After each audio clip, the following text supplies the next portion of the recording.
관찰, 글감을 찾고 본질을 캐내는 과정.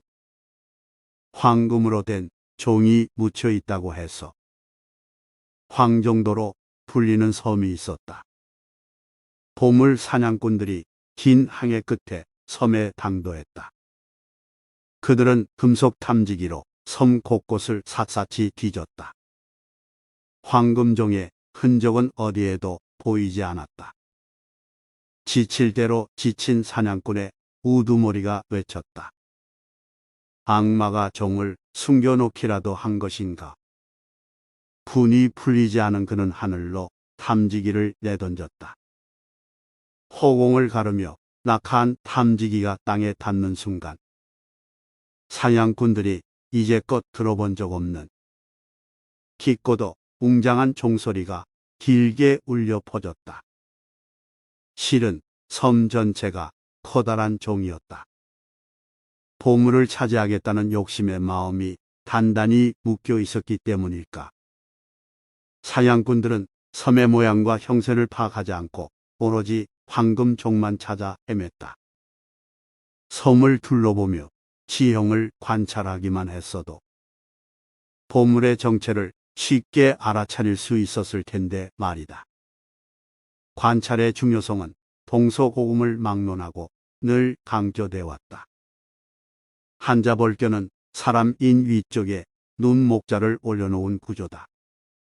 무슨 뜻일까? 인간은 눈이 크다. 얼추 비슷하다. 사람이 가장 많은 정보를 습득하는 창구는 눈이다. 혹은 삼라만상을 관찰하는 것은 인간 행위의 근간이다 정도로 풀이할 수 있다. 미국 예일대 의과대학에서 명의가 되려면 명화를 감상해야 한다는 말이 회자한다. 이 대학의 오윈 브레이버먼 교수는 미술 교육을 받은 학생이 그렇지 않은 학생에 비해 환자를 진단하는 능력이 뛰어나다는 연구 결과를 내놓은 바 있다. 그림 감상 수업을 통해 관찰력이 높아지면서 환자의 상태를 종합적으로 진단하는 능력도 향상됐다는 설명이다. 글쓰기에서도 관찰의 과정은 생각의 폭을 넓히는 데 도움이 된다. 주변 사물과 현상을 섬세하게 살피는 사람일수록 일상에서 글감을 수월하게 건져 올린다. 서울 도심을 흐르는 청계천이 복원될 무렵이었다. 당시 수습기자를 뽑던 한 신문사가 청계천 근처에서 실무 평가를 진행했다. 서류 전형과 필기시험을 통과한 지원자들이 직결할 중 시험 감독을 맡은 시경캡이 코트 자락을 휘날리며 나타났다. 이곳에서 루포 기사를 쓰면 됩니다. 90분 뒤 만납시다. 말이 떨어지기 무섭게 응시자들은 기자가 되겠다는 일념 하나로 청계천 일대를 정신없이 뛰어다녔다. 걸음을 옮기며 수첩에 뭔가 끄적이는 사람이 있는가 하면 청계천에 손을 찔러 넣으며 휙휙 휘저어보는 이도 있었다. 이날 어떤 유형의 기사를 쓴 지원자가 높은 점수를 얻었을까? 기사는 크게 두 부류였다. 가, 청계천이 새로운 휴식 공간으로 자리 잡았다. 나, 청계천 복원 후 개선해야 할 사항은 없는가? 이미 많은 언론에서 쏟아낸 가와 같은 기사는 후한 점수를 얻지 못했다. 누구나 쓸 수 있다는 이유 때문이다. 복원공사로 시각장애인용 점자블록이 훼손됐다. 휴식 공간만 있고 휴지통은 없네처럼 응시자가 직접 관찰하고 경험한 것을 적절히 녹여낸 기사가 상대적으로 좋은 평가를 받았다. 무조건 발품을 판다고 해서 이런 글감을 발굴할 수 있는 건 아니다. 답 너머의 답을 내다보며 뻔해 보이는 사안의 속살을 들춰야만 가능한 일이다. 점자 블록을 걸으면서 시각장애인의 보행권을 헤아려 보거나 빈 캔을 들고 거리를 배회하면서 다수가 당연하게 받아들이는 사실 뒤에 무엇이 숨어 있는지 살펴보는 식으로 말이다. 뉴로맨서, 카운트 제로 등의 작품으로 알려진 소설가 윌리엄 깁스는 미래는 이미 우리 곁에 와 있다. 단지 널리 퍼져 있지 않을 뿐이다라고 했다. 나는 이 문장을 접할 때마다 그래, 글쓰기의 재료도 이미 우리 곁에 와 있지. 단지 널리 퍼져 있지 않을 뿐이야 하고 되뇌면서 내가 미처 알아채지 못한 글거리가 주변에 널브러져 있지는 않은지 사방을 두리번거린다. 내게 글감은 관찰의 산물이다. 내가 책에 담은 내용 중 상당수는 책상 앞에서 번쩍하고 솟아난 게 아니라 관찰이라는 그물을 당기는 과정에서 함께 건져 올린 것들이다. 삶이라는 마르지 않는 바다를 찬찬히 들여다봄으로써 찰나에서 본질을, 하찮은 것에서 소중한 것을 발견할 수 있었다. 한강 둔치를 거닐면 강물의 노래를 받아 적었고, 대중교통에 몸을 실으면 사람들의 표정을 읽었다. 눈에 밟히는 장면이 있으면 에버노트 같은 메모 앱에 집어넣었다. 장소와 상황은 구체적으로 적었다. 컴퓨터와 휴대폰에 우겨넣은 찰나의 순간을 손쉽게 끄집어내려면 애초에 품을 들여 저장하는 게 좋다. 삶은 내 곁을 맴도는 대상들과 오해와 인연을 맺거나 풀어가는 일이다.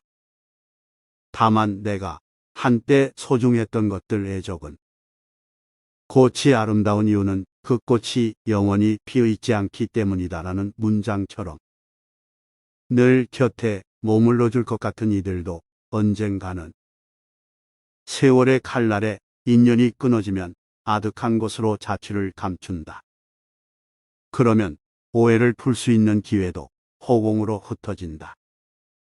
그러므로 가까이에서 손을 뻗어 어루만질 수 있을 때 온 감각을 깨워서 상대를 관찰하고 느껴야 한다. 시간이라는 강물에 휩쓸려 떠내려가기 전에 서로를 들여다보고 헤아려야만 한다. 그리움과 후회를 뼛속에 새겨넣지 않으려면 일찍이 자기만의 글쓰기 세계를 구축한 시인과 작가들은 주변과 타인을 응시하는 노력이 필요하다고 강조했다. 특히 프랑스 문단에서 천재로 불리던 아르티르 랭보가 남긴 시인은 견자가 되어야 한다는 문장을 곱씹어 볼 만하다. 견자는 말 그대로 보는 사람이다. 그냥 보는 것이 아니라 사물과 상황의 본질을 꿰뚫어 보는 투시자이며 다른 사람들이 보지 못하는 현상 너머의 본질을 캐내는 관찰자인 동시에 아직 도래하지 않은 시대를 미리 내다보는 선견자라고 할 수 있다. 견자의 모범은 먼 데서 찾을 필요가 없다. 충무공 이순신이야말로 탁월한 견자이자 성실한 관찰자였다. 이순신 장군은 전투를 치르면서 겪은 다양한 일과 전장에서 품은 고뇌뿐 아니라 그날그날의 기상 상태까지 난중일기에 적었는데 비가 오는 날이면 강수 형태를 10여 가지로 나눠 세밀하게 기록했다. 적당히 내리는 비는 우, 종일 내리는 비는 우, 가랑비는 새우, 이슬비는 소우, 안개비는 연우, 소나기는 치유, 장시간 하염없이 내리는 비는 우무, 거센 바람을 동반한 비는 대풍우라고 적었다. 새벽녘에 찬 바람을 맞으며 검푸른 바다에 떨어지는 빗방울을 관찰하는 동안 충무공의 머릿속엔 다양한 전술과 전략의 밑그림이 그려졌을지 모른다. 이순신 장군이 세계해전사의 남을 열어 전투를 승리로 이끈 배경에는 뛰어난 리더십과 사직생의 결의뿐 아니라 날씨의 변화 등을 체계적으로 기록하고 분석한 견자로서의 자치가 깃들어 있다고 봐도 무방하지 않을까 싶다. 오래전 2호선 을지로 입구역에서 목격한 장면이다. 한 여성이 휠체어 리프트를 작동하고 있었다.